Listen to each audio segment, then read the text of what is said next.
Hello everyone, this is Aditya and आज हम engineering mathematics 1 के लेक्चर 3 पे डिस्कशन करेंगे। एंड इसे हम लोग कॉशी मीन वैल्यू थ्योरम पे डिस्कस करने वाले हैं। अच्छा, आप लोग मुझसे कह रहे थे फंक्शन सेवरल वेरिएबल्स से पहले वीडियो बनाने के लिए, बट मैं अभी उस पर नहीं बना सकता हूँ। मैं उस पर 1 या 2 लेक्चर बाद बनाना स्टार्ट करूँगा, बिकॉज कहीं ना कहीं उसमें कुछ ऐसे टॉपिक्स हैं जो यहाँ से लिंक्ड हैं जो हम लोग को एग्जैक्टली पता नहीं है। तो इसलिए हम लोगों को एक ग्रेजुअल प्रोसेस में मूव करना पड़ेगा, जिससे कि सब चीज़ें हम क्लियरली समझ आए। सो इसलिए मैं पहले कॉशी मीन थ्योरम करूँगा एंड मेरा next lecture Taylor series and Maclaurin पे रहेगा। एंड उसके बाद हम लोग limits in several variables and function several variables पे मूव ऑन कर देंगे, right? So I hope you all understand it and let's start. सो उससे पहले आप लोग प्लीज़ चैनल को सब्सक्राइब कर लीजिए and please do subscribe to my channel and please support it. So now let's start. तो कॉशी मीना थ्योरम क्या होता है, जनरलाइज्ड मीना थ्योरम क्या होता है? बात एक ही, दोनों एक ही चीज़ होता है, ठीक है? तो अज्यूम करिए कि आपके पास दो फंक्शंस हैं, f x and g x, and domain आपकी है x belongs to open, open नहीं, closed a to b, right? ये होगा ओके। सो अब क्या करना है? अगर हम लोग कॉशी मीन वैल्यू थ्योरम देख रहे हैं तो हम लोग क्या चेक करेंगे? तो अगर ये दोनों फंक्शंस कुछ कंडीशन सेटिस्फाई करते हैं, हम लोग कहते हैं कि वो कॉशी मीन वैल्यू थ्योरम को सेटिस्फाई कर रहे हैं। So when do we say it? अगर कोई फंक्शन, ये दोनों फंक्शंस कंटिन्यूअस हैं in the closed interval a to b, ये पहली कंडीशन है। दूसरी कंडीशन, अगर f x and g x differentiable हैं in the open interval a to b. And third condition क्या है? G dash of c is never equal to zero, मतलब कभी वैनिश नहीं हो रहा है, for all c belonging to what? Open a to b, right? Then we say that the function, that is both the functions are satisfying the Cauchy mean value theorem. That means it is satisfying the Cauchy mean value theorem. तो expression क्या होता है Cauchy mean value theorem का? It is f of B minus f of a upon b upon g of B minus g of a is equal to F dash at c upon g dash at c, where c belongs to open a to b, right? अच्छा ठीक है, expression तो मैंने लिख दिया, but ये आया कैसे एंड क्यों एक्सप्रेशन ये होल्ड करता है, उस पर हम लोग अब थोड़ा डिस्कशन करते हैं, राइट? बिकॉज कॉन्सेप्चुअल क्लैरिटी सबसे ज़्यादा इंपॉर्टेंट है instead of rote learning. So assume करिए हम लोग पैरामीटराइज सिस्टम ले रहे हैं, x is equal to g of t, assume कर लिया, and y is equal to f at t. ठीक है, कोई इशू नहीं है, राइट? सो अब हम लोग क्या करेंगे यहाँ पर, इसकी हम लोग प्लॉटिंग करेंगे इस ग्राफ की। तो हम लोग क्या मिलेगा यहाँ पर, अज्यूम किया ये a है आपका, ये b है। सो अज्यूम करिए यहाँ पर आपका एक पॉइंट a है एंड यहाँ पर आपका पॉइंट b है, एंड कर्व मान लीजिए कुछ ऐसे जा रहा है, जस्ट अज्यूम किया, ठीक है?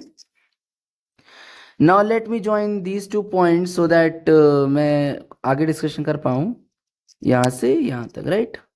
अच्छा, and how do I represent the point A?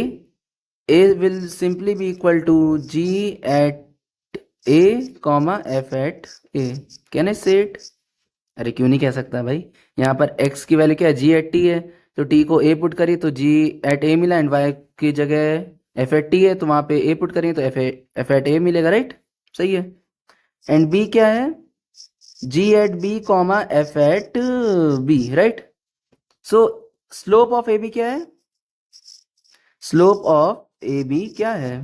It is simply equal to F of B minus F at A upon G at B minus G at A. Is it correct? या it is correct. तो अब मैं इसके corresponding एक ऐसा point ढूंढ रहा हूं जिसके लिए स्लोप सेम हो। इसका स्लोप ऐसे है तो ये वाला पॉइंट है, इसका स्लोप भी कुछ ऐसे सेम होगा, राइट? कह सकते हैं, या इसे मैं सी डी नेम कर रहा हूं, ठीक है? इस पॉइंट का, एंड ये वाला पॉइंट सी है, अज्यूम कर लिया, ठीक है? वो स्मॉल सी है, ये स्मॉल सी है, वो कैपिटल सी है। Okay, let's change the colour of the pen and let's see the slope of C D. It will be simply equal to D Y by D T, D Y by D X, right? क्यों? Because it is the point, and अगर हम लोग यहाँ पर एक point का derivative लें, एक फंक्शन डेरिवेटिव लेके वहाँ पे पॉइंट सब्स्टिट्यूट करें, तो हम लोग को उस पॉइंट पे उसकी टेंजेंट या स्लोप मिल जाती है। आप लोग को बेसिक सा पता है। एंड इसे मैं लिख सकता हूँ dy by D T upon D X by D T, लिख सकता हूँ। सही है स्टेटमेंट है। Let me right it on next page so आप लोग को और अच्छे से क्लियरली विजिबल हो। ठीक है, तो slope of C D is equal to D Y by D X which is equal to D Y by D T by D X by D T which is equal to F dash at T by G dash at T is equal to C, कह सकते हैं। अच्छा, तो क्या है, G it is equal to f dash of c by g dash of c, and notice that c is always belonging to open a to b। बहुत simple है। which means कि ये जो फंक्शन है f at b minus f at a by g dash at not g dash, it is g at b minus g at a, ये किसका slope था? Slope of A B. Notice that the slope of A B is equal to slope of C D, hence it is equal to g f dash at c by g dash at c, where c belongs to a to b, open interval a to b, right? I hope you understood this. And one more thing, if you put f at a equal to g at a equal to 0, not this, we will see it later. If you put g of x as a linear function x, what do you get? f at b minus f at a upon b minus a. What is the derivative of the linear function? It is simply equal to 1, right? And this is the Lagrange mean value theorem. And if you put fb equal to fa, you end up getting Rolle's theorem, f dash at c equal to 0, isn't it? Yeah. And now what I was saying is that we were getting f at b minus f at a by g at b minus g at a is equal to f dash at c upon g dash at c. Don't you agree to it? Yeah, it is.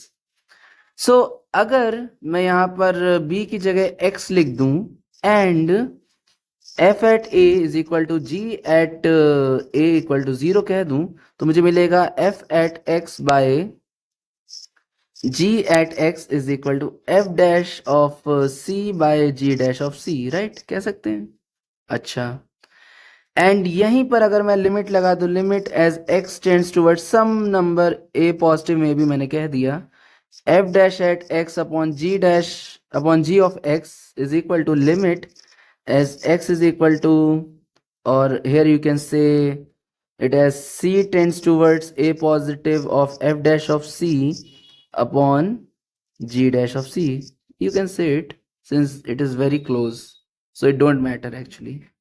So basically you end up getting that limit as x tends towards a of fx by gx is simply equal to the limit as x tends towards a of g of f dash of x by g dash of x. Don't you agree to it?